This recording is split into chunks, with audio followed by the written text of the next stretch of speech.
नमस्कार, मैं इश्का। आप देख रहे हैं झलको दिल्ली। भारत की राजधानी दिल्ली में आए दिन महिलाओं के प्रति अपराध बढ़ता ही जा रहा है। तो वहीं एक मामला कंझावला इलाके से सामने आया है जो आपके रोंगटे खड़े कर देगा।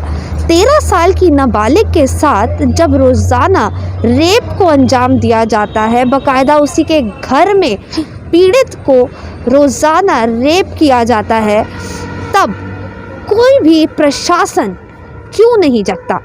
ये एक बेहद ही चौंकाने वाला मामला है, जहां पर एक पीड़ित बच्ची के साथ जो घर में रहा करता था, वो उसकी माँ का लिव इन पार्टनर बताया जा रहा है। वो रोज़ाना उसकी माँ के जाने के बाद उसका शोषण किया करता था, उसका सेक्सुअल असॉल्ट किया करता था। 6ठी कक्षा की एक छात्रा ने अपनी पूरी पीड़ा पुलिस को बताई और कहा कि रोज़ाना वो उसका रेप किया करता था। माँ के घर से चले जाने के बाद वो रोज़ाना उसका शोषण किया करता था। लेकिन जब उस 13 वर्षीय बच्ची ने अपनी पीड़ा अपनी माँ को बताई, तो माँ ने उस दिन घर रहने का फ़ैसला किया और वो वहाँ पर छुप गई घर में। और जो आरोपी था उसको लगा कि उसकी माँ जा चुकी है। लेकिन जब माँ ने खुद ब खुद देखा कि उसकी बच्ची के साथ शोषण किया जा रहा है, उसकी बच्ची के साथ अभद्र व्यवहार किया जा रहा है, तब उसकी माँ ने उसी वक्त पुलिस को फ़ोन किया और उसको गिरफ़्तार कराया। पुलिस ने आरोपी को गिरफ़्तार कर लिया है। पॉस्को एक्ट के तहत उसके ऊपर केस दर्ज किए गए हैं और अभी फ़िलहाल वो आरोपी पुलिस की गिरफ्त में है। इसी के साथ ही जो पीड़ित लड़की है, जो 13 वर्षीय नाबालिग लड़की है, उसको अभी काउंसलिंग के लिए भेज दिया गया है।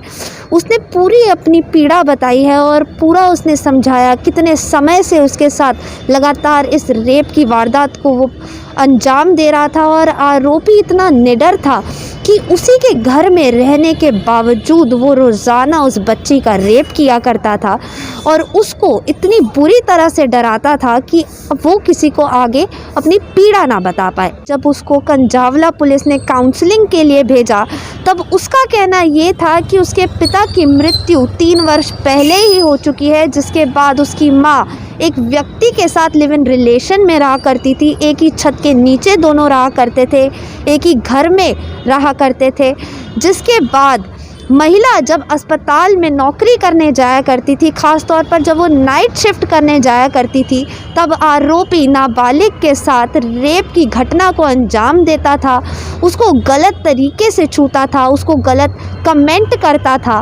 साथ ही पीड़ित लड़की ने जब पूरी घटना बताई, तब उसका कहना ये भी था कि आरोपी लगातार उसको परेशान किया करता था, उस पर दबाव बनाया करता था कि अगर उसने किसी को भी उसके इस पूरे घटना के बारे में बताया तो वो उसको जान से ख़त्म कर देगा।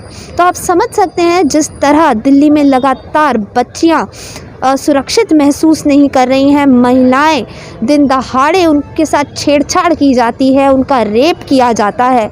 तो राजधानी के नाम पर दिल्ली कहीं ना कहीं संसार में अपने आप को शर्मसार करती दिख रही है।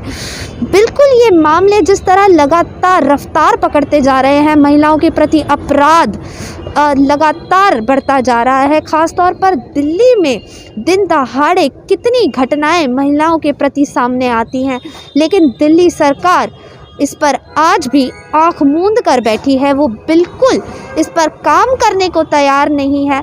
अब आप ही बताइए, जब दिन दहाड़े बच्ची के साथ घर में ही उसका रेप होगा, तो कौन महिला या कौन सी बच्ची दिल्ली में, राजधानी में अपने आप को सुरक्षित महसूस करेगी। मैं इशिका, झलको दिल्ली।